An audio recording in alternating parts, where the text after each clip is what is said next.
నమస్కారం అండి. నేను మీ doctor Nandi Rameshwara, founder and CEO of realtor oxygen. Welcome to our channel. So మనం ఒక్కొక్క అంశం మీద మాట్లాడుకుంటూ వస్తున్నాం.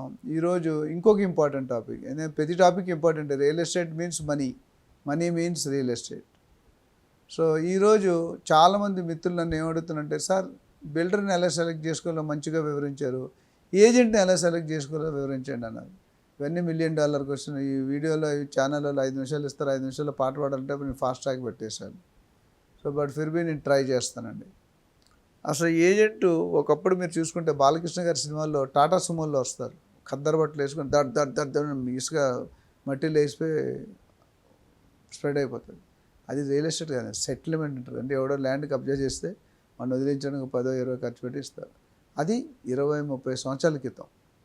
ఇప్పుడు అలా లేదండి. ఇప్పుడు సిచ్యువేషన్ మారిపోయింది. ప్రొఫెషనల్ అడుగులు వేస్తున్నాం.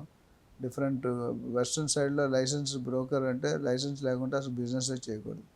మన ఇండియాలో ఏంటంటే ఆ ఇబ్బంది ఉందన్నమాట మీకు. సో బ్రోకర్ అని చెప్పుకోడు ఫస్ట్, అవమానం ఫీల్ అవుతుంది. బ్రోకర్ అంటే కేటగిరీ అంటే మన ఇండియాలో బ్రోకర్ అంటే అదొక డీగ్రేడెడ్ టర్మ్. బ్రోకర్ అంటే అర్థం వేరు. కానీ అమెరికాలో బ్రోకర్ అంటే చాలా దండేసి నమస్తే పెడతారు. అక్కడికి అంత వ్యత్యాసం. 100 కోట్ల డీల్ కూడా బయ్యర్ సెల్లర్ కలుసుకోకుండా బ్రోకర్ నమ్మి డీల్ చేస్తారు, ఎస్క్రో అకౌంట్లు వేసి. ఇక్కడ 5 లక్షలు ఇస్తే 5 సంవత్సరాలు అడిగి అనిపించాడు బ్రోకర్. ఆ స్టేజ్ నుండి మనం ప్రొఫెషనల్గా మారుతున్నాం. నా రియల్ టాక్ అనే కంపెనీ పెట్టింది ఎందుకంటే బ్రోకర్స్ కమ్యూనిటీని అప్లిఫ్ట్ చేయాలి. బ్రోకర్ అంటే ఎందుకు ఒకప్పుడు బ్రోకర్ అంటే ఎందుకు పనికిరాన్నాడు బ్రోకర్ రియల్ ఎస్టేట్ అవుతాడు. సో మీకు RRR అంటే తెలిసే ఉంటుందండి. RRR అంటే మీకు తెలిసినట్టు ఒకటి రీజనల్ రింగ్ రోడ్, ఇంకో RRR ఆస్కార్ అవార్డు వచ్చిన సినిమా. నేను కొత్తగా 3వ RRR చెప్తాను, వినండి. మీరు ఎంతవరకు ఎక్కడ విని ఉండవచ్చు. రౌడీయిజం, రాజకీయం, రియల్ ఎస్టేట్.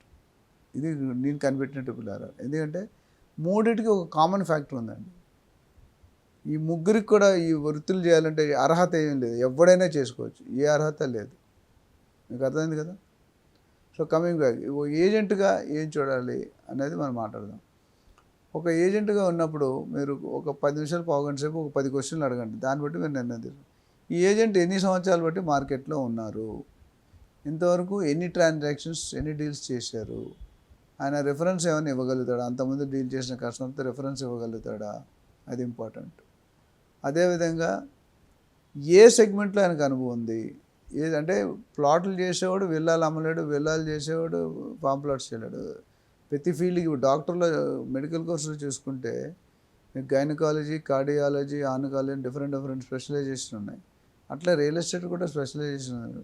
సో ప్లాట్లు అమ్మడానికి ఒక డిఫరెంట్ టెక్నిక్ కావాలి, ఫ్లాట్లు అమ్మడానికి ఒక డిఫరెంట్ టెక్నిక్ కావాలి, అట్లనే విల్లాస్ అమ్మడానికి, కమర్షియల్ బిల్డింగ్స్ అమ్మడానికి వేరే టెక్నిక్ కావాలి. ఇవన్నీ చూసుకుంటే మీకు తెలిసిపోతుంది. సో నేను ఏం చెప్తానంటే ఏజెంట్గా ఫస్ట్ పర్సనల్గా మాట్లాడండి.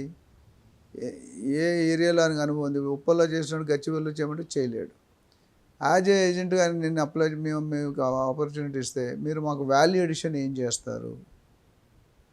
వాల్యూ ఎడిషన్ అంటే ప్రైస్ నెగోషియేట్ చేసే కెపాసిటీ ఉందా, కన్విన్సింగ్ స్కిల్స్ ఉన్నాయా, కమ్యూనికేషన్ స్కిల్స్ ఉన్నాయా, ఒక అతాపతా ఉందా, ఆఫీస్ ఉందా, వెబ్సైట్ ఉందా, టీమ్ ఉందా, రేరా లైసెన్స్ ఉందా, ఇవన్నీ కూడా మీరు క్షుణ్ణంగా తెలుసుకోవాల్సిన అవసరం ఉంది.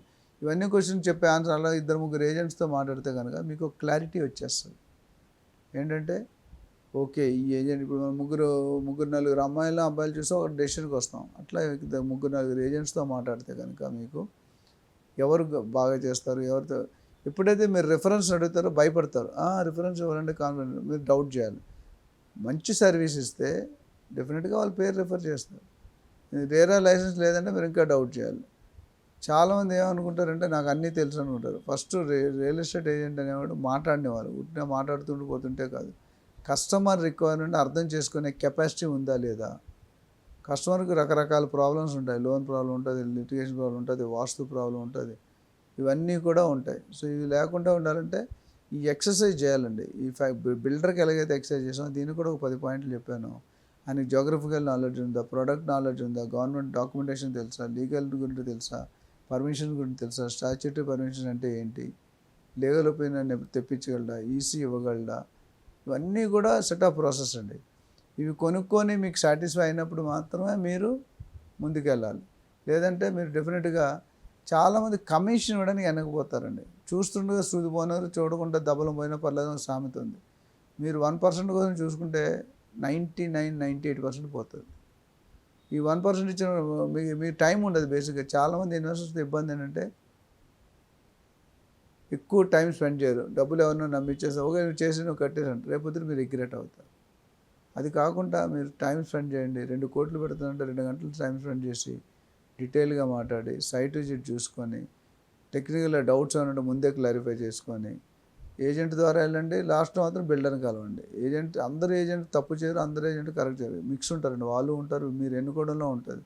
మనం ఎవరితో అయితే ప్రయాణం చేయాలనుకుంటున్నామో వాళ్ళు మంచిగా ఉండాలి. మంచి వాళ్ళని సెలెక్ట్ చేసుకుంటే మీ ఎంటైర్ ట్రాన్సాక్షన్ సేఫ్గా స్మూత్గా ఉంటుంది. కొంతమంది ప్రాపర్టీ చూడకుండా మార్కెటింగ్ చేస్తుంటారు. అలాంటి వాళ్ళు తీసుకుని అడగాలి, నీ వర్క్ ప్రాసెస్ ఏంటి, నీ రెస్పాన్సిబిలిటీస్ ఏంటని అడగాలి. చాలామంది ప్లాట్ ప్రాపర్టీ చూస్తే బ్రోకర్ కాదండి, ప్లాట్ చూపించి లొకేషన్ సెలెక్ట్ చేసి ప్రాపర్టీ సెలెక్ట్ చేసి సైట్ విజిట్ చేసి బిల్డర్తో మాట్లాడి మీటింగ్ అరేంజ్ చేసి కస్టమర్ అబ్జెక్షన్ హ్యాండిల్ చేసి ఇవన్నీ కూడా చేసిన తర్వాత మీకు ఎంటైర్ ప్రాపర్టీ అప్పచెప్పినంత వరకు ఒక ఏజెంట్ రెస్పాన్సిబిలిటీ. అయితే లీగల్ ఒపీనియన్ కానీ ఈసీ కానీ ఏజెంట్ కెన్ ఫెసిలిటేట్ యూ, ఆయన తెచ్చి ఇవ్వడండి, మీకు సహాయం చేయగలుగుతాడు, సపోర్ట్ చేయగలుగుతాడు. ఆ సర్వీస్ లీగల్ ఒపీనియన్కి ఛార్జెస్ ఉంటాయి. ఆ ఛార్జెస్ మీ లాయర్తో తెప్పించుకోండి. బిల్డర్ లాయర్తోనో ఏజెంట్ లాయర్తో వద్దు, మీ లాయర్తో తెప్పించుకుంటే మీకు క్లారిటీ ఉంటుంది ఈ ప్రాపర్టీ ఎంత క్లియర్గా ఉంది లేదని. సో ఏజెంట్ వచ్చేసరికి ఈ పాయింట్స్ అన్ని చూసి కనీసం 3-4తో మాట్లాడి వాళ్ళని అపాయింట్ చేసుకొని క్లారిటీగా అడగండి. చాలామంది ఇంకో క్వశ్చన్ ఏంటంటే బ్రోకరేజ్ ఎప్పుడు ఇవ్వాలి సార్ అంటే, బ్రోకరేజ్ అన్నీ అయిపోయి లాస్ట్ మీరు రిజిస్ట్రేషన్ అయిన రోజు ఇస్తారండి. ముందు మీరు ₹1 ఇవ్వక్కర్లేదు. 1% 2% అని ప్రాపర్టీ వాల్యూ మీద డిపెండ్ అవుతుంది. మీరు మాట్లాడుకున్న పరిస్థితి కార్పొరేట్ లెవెల్స్ అయితే తగ్గి, ఇండివిజువల్ అయితే 1% 2% నామ్స్ ఉన్నాయి. Less than ₹1 crore, above ₹1 crore అనేది. అవి చూసుకొని మీరు దాన్ని బట్టి మొత్తం ఆఫీస్ కూడా వీలైతే బ్రోకర్ ఆఫీస్ కూడా వెళ్ళి చూడండి నిజంగా ఆఫీస్ ఉందా లేదు. ఎందుకంటే ఒక సింగిల్ ఆఫీస్ ఫోన్ నెంబర్ ప్రకారం ఉంటే రేపు పొద్దున ఫోన్ స్విచ్ ఆఫ్ అయిపోద్ది, లేదా ఈయన సిక్ అవ్వచ్చు. మన ఆఫీస్కి వెళ్తే ఆఫీస్ దొరకదు. ఈయన లేనప్పుడు వేరే మీరు సగం డబ్బులు కట్టారు, ఈయన కనిపించట్లేదు, రెండోది తెలియదు, బిల్డర్ నుంచి నాకు సంబంధం లేదు అంటాడు. సో మనంతా ఒక ఫిష్ మార్కెట్ లాగా అయిపోతుంది. ఇవన్నీ లేకుండా ఉండాలంటే కంపల్సరీ మంచి ఏజెంట్ ఎన్నుకోండి. టైం స్పెండ్ ఏజెంట్ మంచిగా ఎన్నుకుంటే 80% పని ఆయన చేసి పెడతారు. సో దీని మీద మీకు ఎటువంటి డౌట్స్ ఉన్నా, ఎటువంటి సందేహాలు ఉన్నా మీరు కాల్ చేయండి. మీకు డెఫినెట్గా మీ డౌట్స్ అన్నీ క్లియర్ చేస్తాను. Thank you very much. Like and subscribe Eagle Media Works.